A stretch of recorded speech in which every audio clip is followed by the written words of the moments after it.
자, 안녕하세요 학생 여러분. 자, 이번 시간에는 여러분들과 그림과 같은 이렇게 평행판 측정기에서 첫 번째 전기장을 구하고, 두 번째 전위를 계산을 하고, 세 번째 전기 용량에 대해서 계산을 해볼 거예요. 이게 이번 시간의 학습 목표예요. 자, 그러면 여기서 한 가지는 고려를 해야 되겠지? 어떤 거냐면 실제 전기장은 이렇게 플러스에서 마이너스로 이렇게 휘어져 들어가는 것도 있어요. 가장자리 효과라고 하는 거. 하지만 그런 것들은 안쪽에 있는 전기장에 비해서 아주 약하다고 가정을 하고, 물론 진짜로 약해요. 무시를 하고 시작을 할 거예요.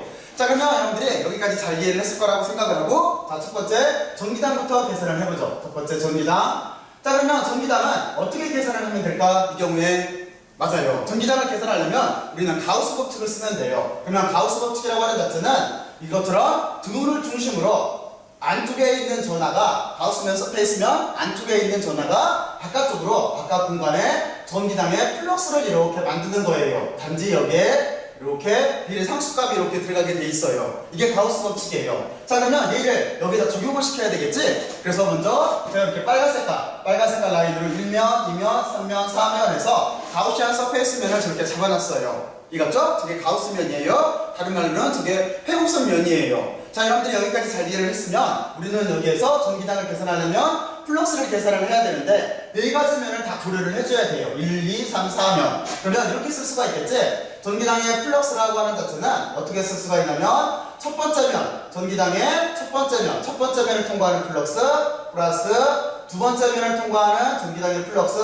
플러스 세 번째 면을 통과하는 전기장의 플럭스, 그리고 네 번째 면을 통과하는 전기장의 플럭스를 몽땅 다 더해줘야 돼요. 그런데 이걸 가만히 생각해보면 이걸 간단하게 만들 수가 있어요. 다시 말해서 실제 전기장의 플럭스에 대해서 한번 의미를 부여를 해보죠. 그게 어떻게 되는지를. 그러면 첫 번째 면을 통과하는 전기장의 플럭스 값이 얼마일까? 여기 1번 면을 통과하는 전기장의 플럭스 값, 맞아요. 이거는 0이에요. 얘는 계산할 필요가 없어. 0이야. 왜 0일까? 왜 0일까요? 그렇죠? 여기는 왜 그러냐면은 지금 1면을 통과해서 나가는 도체 내부이기 때문에 1면을 통과해서 나가는 전기장이 없어요. 그래서 플러스 값은 0이에요. 그러면 여러분들이 여기 2면하고 4면을 통과해서 나가는 전기장의 플러스는 어떻게 될까? 2하고 여기는 4면, 이것도 0이지? 이것도 0. 왜 0일까? 여기서는? 그렇죠? 여기에서는 여러분들이 지금 여기 가우스 법칙을 새로 쓰게 되면은 얘를 이렇게 쓸 수가 있어요. 지금 검은 색깔 선, 얘를 전기장이라고 이렇게 볼게요. 얘가 전기장이고, 그리고 여기 이 면의 크기를 면적을 A라고 놓을게요. 그러면은 얘는 A라고 하는 전기장에다가 A라고 하는 면적의 면적 벡터를 스칼라 프로덕트 취해주면은 얘가 플럭스의 정의가 돼요. 그렇죠? 그러면 이 식 자체는 다시 어떻게 쓸 수가 있어? 2의 A의 코사인 세타를 이렇게 쓸 수가 있어요. 그렇죠? 그렇게 써도 상관이 없어요. 자, 그러면 이 경우 두 가지 경우를 생각을 해보면은 얘는 전기장은 지금 이렇게 왼쪽에서 오른쪽으로 지나가죠? 하지만 여기에서 면적 벡터라고 하는 자체는 어떻게 되냐면 지금 여기 윗면으로 이렇게 향하고 있어요. 그래서 둘 사이에는 코사인 세타가 90도 관계예요. 사면도 마찬가지예요. 전기장은 이쪽으로 지나가고 있는데 사면의 면적 벡터라고 하는 자체는 아래쪽으로 향하고 있어요. 그래서 여기도 코사인 90도예요. 그래서 이 두 자체 값은 그냥 다 0이에요. 이렇게 의미 부여를 확실히 해봐야 돼요. 그러면 실제로 값을 갖는 건 어디밖에 없어? 바로 얘밖에 없어요. 얘는 어떤 값을 가질 거예요. 그렇죠? 그러면 이 값 자체가 도대체 얼마만한 값을 가질까 하는 거를 여러분들이 지금부터 생각을 해보면 돼. 그래서 이거를 이렇게 쓸게요. 그러면 다시 전기장이라고 하는 자체, 여기 3이라고 하는 자체는 없애버리고 그냥 전기장의 플럭스를 그냥 간단하게 요거밖에 안 남았으니까 그냥 이렇게 쓸게요. 얘는 우리가 요 식에서 보게 되면은 지금 3면을 통과하는 거, 전기장 방향과 또 하나 이렇게 전기장의 면적 벡터 방향 자체가 두 개가 서로 수평이에요. 수평 관계이기 때문에 코사인 세트가 0도니까 여기는 전기장에다 면적을 그냥 곱한 값으로 이렇게 스칼라 값으로 쓸 수가 있지. 그리고 얘가 어떻게 되냐면 안쪽에 있는 총 전하를 이렇게 유전율로 나눠준 것 같아요. 그죠? 그럼 전기장 계산하기 쉽지? 그럼 전기장은 여기서 어떻게 계산하면 돼? 전기장이라고 하는 자체를 이걸 이렇게 넘겨주면은 전체 총 전하를 이렇게 입실론 제로와 면적으로 나눠준 값으로 이렇게 쓸 수가 있을 거예요. 근데 여기에다가 약간만 더 의미를 부여해보죠. 어떻게 의미를 부여해줄 수가 있냐면 지금 얘가 면이야. 면이라고 해서 우리가 일반적으로 이렇게 시그마로 쓰고 여기다가 면 밀도를 줄 수가 있어요. 면전하 밀도, 얘가 면전하 밀도예요. 정확히 의미를 부여를 하면은 이렇게 면전하 밀도를 시그마라고 이렇게 주게 되면은 우리는 요식을 이용해서 여기 있는 총전화를 바꿔 써줄 수가 있어요. 어떻게 바꿔 써줄 수가 있냐면 여기 보면은 총전화라고 하는 자체는 어떻게 틀림없이 면밀도, 면전화 밀도라고 하는 데에다가 면적을 곱해주면 될 거예요. 우리가 이 값을 여기다 이렇게 대입하게 되면은 전기장이라고 하는 자체는 다시 어떻게 쓸 수가 있어? 얘를 요 값을 넣어주게 되면 면적이 약분되지? 면적이 약분되니까 위에는 이렇게 면전화 밀도가 남을 테고 아래쪽에는 어떤 게 남아? 입실론이라고 하는 이렇게 진공상에서의 유전율이 남게 될 거예요. 이렇게 전기장을 계산할 수가 있어요. 그렇죠? 자, 그러면 여러분들이 지금 여기를 봐요. 가우스 법칙을 이용해서 지금 우리는 가우스 법칙을 이용해서 이렇게 전기장을 이렇게 계산할 수가 있었어요. 자, 그러면 이제 여기서 구한 전기장을 가지고 뭐를 구할 수가 있냐면 전위를 계산할 수가 있어요. 그래서 두 번째는 어떤 걸 계산할 거냐면 이렇게 전위를 계산을 할 거예요. 그러면 전위는 어떻게 계산하면 돼요? 이거는 우리가 잘 알고 있어. 전 시간에 우리는 전위 차라고 하는 거를 여기 정의를 한번 증명을 해봤어요. 얘가 어떤 식이냐면 이렇게 앞에 마이너스가 붙고 시작 위치에서 나중 위치까지 그리고 전기장 벡터와 그리고 이렇게 미소 길이 벡터 자체를 스칼라 프로덕트로 이렇게 취해주면은 얘가 뭐였어? 이게 전위의 일반적인 정의였었죠? 이렇게 쓸 수가 있어요. 자, 그러면 여러분들이 여기까지 잘 알고 있을 거라고 생각을 하고 자, 지금부터 이거를 저기에다 이 경우에 한번 적용을 시켜보죠. 근데 이걸 적용을 시킬 때 두 가지 점을 고려를 해야 돼요. 두 가지 상태를. 하나는 어떻게 될 수가 있냐면 만약에 여기 보면은 이렇게 돼 있어요. 전하가 대전 입자가 초기치에서 나중 위치로 이렇게 이동을 하게 돼 있어요. 그런데 만약에 이쪽에 이 경우를 보게 되면은 실제 전하가 여기에 있었어. 여기에 있던 게 나중에 시간이 경과해서 쭈르륵 해서 이쪽으로 이렇게 이동해 올 수도 있어요. 이거를 첫 번째 경우라고 이렇게 둘게요. 그런데 두 번째는 만약에 전하가 처음에 이쪽 마이너스 쪽에 있었어. 얘가 이렇게 나중에 초기 위치에 여기에서 이쪽으로 이렇게 이동할 수도 있어요. 이게 초기 위치, 나중 위치, 여기는 얘가 초기 위치, 이쪽이 나중 위치로 이렇게 이동할 수가 있어요. 얘는 무슨 얘기냐면, 물론 이거를 두 번째 경로라고 놓을게요. 얘는 뭐냐면, 원래는 대전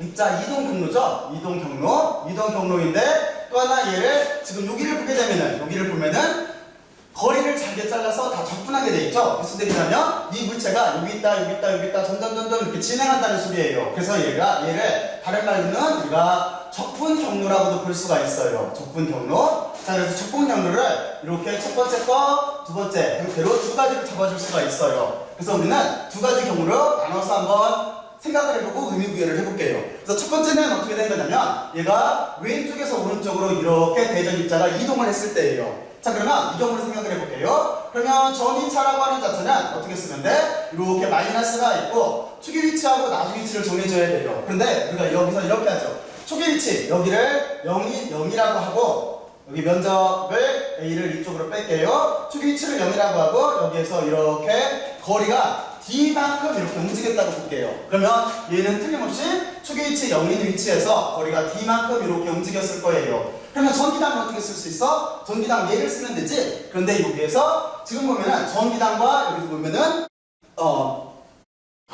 미소 거리 벡터 사이에는 서로 어떤 관계? 서로 방향이 같아요. 같으니까 얘를 우리가 더 간단하게 쓰면은 이렇게 스칼라량으로 써줘도 상관이 없지? 그렇죠? 벡터를 이렇게 스칼라량으로 써줘도 상관이 없어요. 자, 그러면 이렇게 바꿀게요. 그러면 전기당은 여기에 있으니까 얘는 여기에 입실론 재료가 있고 여기는 면전화 밀도가 이렇게 있어요. 그리고 나서 DS 방향을 만약에 이쪽 축을 X축이라고 할게요. X축이라고 이렇게 이동했다라고 한다면 지금 여기를 이렇게 X축으로 이렇게 잡을게요. 그러면은 얘는 어떻게 쓸 수가 있어? D 여기 X로 이렇게 쓸 수가 있겠죠? 그렇죠? 그리고 나서 보면은 이만큼은 뭐냐면 스칼라량이에요. 스칼라량이니까 앞으로 나갈 수가 있겠지? 그러면 얘는 어떤 꼴이 돼? 이렇게 입실론 제로에 면전화 밀도가 있고 0부터 D까지 D X축으로 이렇게 움직였어요. 자, 그러면 이 값은 여기를 적분하면 뭐가 돼? 이건 아주 간단하죠? 그냥 D가 나오지? 그러니까 얘는 어떤 꼴이 돼? 마이너스가 있고 입실론 제로가 있고 여기에 면전화 밀도가 있고 거리를 이렇게 곱해준 값으로 될 거예요. 그렇죠? 그런데 여기서 한 가지를 고려할 수가 있지? 우리가 면전화 밀도라고 하는 자체는 식 자체가 이렇게 돼 있으니까 여기에서 우리는 어떻게 쓸 수가 있냐면 면 전하 밀도라고 하는 자체는 이렇게 총 전하를 안쪽에 들어있는 총 전하를 면적으로 나눠준 것하고 같아요. 이걸 여기다 대입을 할게요. 아까 여기에서 얘를 이쪽에다 대입해서 전개를 했듯이 자 그러면 얘는 다시 어떻게 쓸 수가 있어? 우리는 이렇게 쓸 수가 있어요. 우리는 입실론 재료가 있고 얘를 위에다 넣어주게 되면은 여기는 면적이 이렇게 남을 테고 전하가 남고 거리가 이렇게 남는 값으로 쓸 수가 있을 거예요. 그리고 나서 여기에 이렇게 마이너스가 붙어있는 상황이에요. 지금 자 그러면 여러분들이 여기까지 잘 이해를 했을 거예요.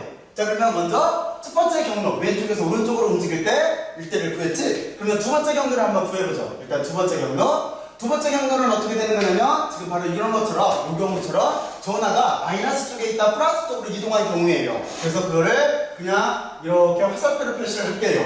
자 그리고 나서 우리는 여기서 구한 거하고 똑같은 논리를 쓰면 돼요. 어떻게 구하면 되냐면 전이 차라고 하는 자체는 여기는 이렇게 되겠지?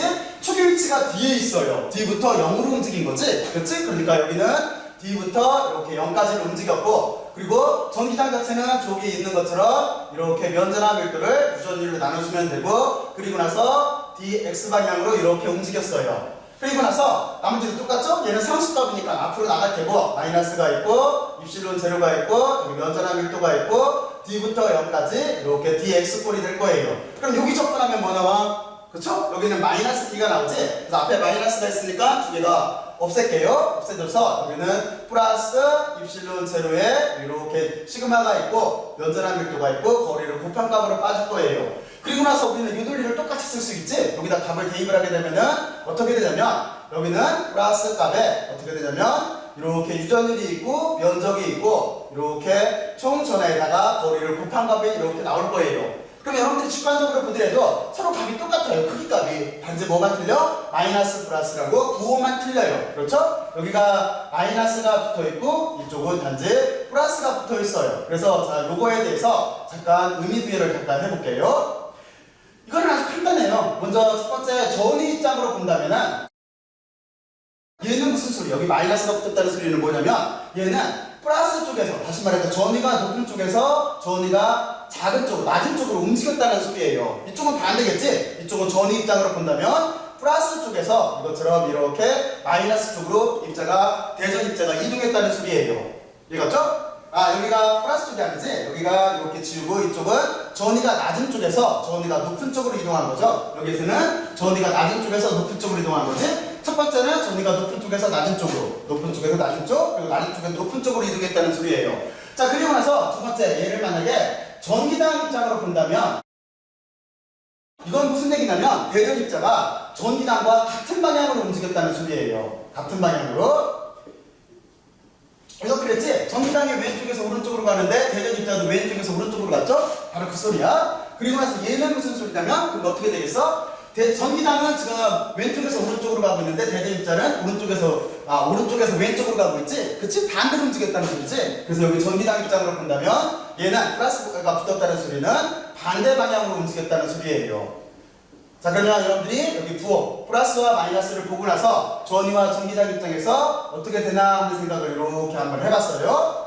자 이렇게 의미부여를 이렇게 한번 해봤고 그 뒤에 우리는 어떻게 하면 돼? 그 뒤에 이제 간단하지? 전위를 구했으니까 포텐셜을 구했으니까 저걸 가지고 우리는 전기 용량값을 계산을 하면 돼요. 그러면 전기 용량을 어떻게 계산하면 되냐면 여기 3번에 전기 용량이라고 하는 자체는 정의가 이렇게 돼요. 어떻게 되냐면 전기 용량이라고 하는 자체는 여기 이렇게 보면은 지금 구한 포텐셜 차를 가지고 총 전하를 이렇게 나눠주면 돼요. 그렇죠? 그런데 의미부여만 잠깐 여기서 할게요. 여기서 말하는 총 전하라고 하는 자체는 실제 이 총 전하는 어떻게 돼? 플러스 마이너스가 양이 같기 때문에 알짜 전하는 0이에요. 그래서 전기 용량을 구할 때는 어떻게 되냐면 한쪽 면, 둘 중에 한쪽 면에 대전되어 있는 전기 용량의 크기예요. 그러니까 우리는 그냥 아무 쪽이나 한쪽을 잡으면 돼요. 여기가 그거야. 그리고 나서 여기는 전위차라고 하는 자체도 마찬가지예요. 전위차도 이렇게 계산을 해보면은 마이너스 플러스가 나올 수가 있어요. 대전입자의 운동 방향에 따라서. 그래서 여기도 어떤 거냐면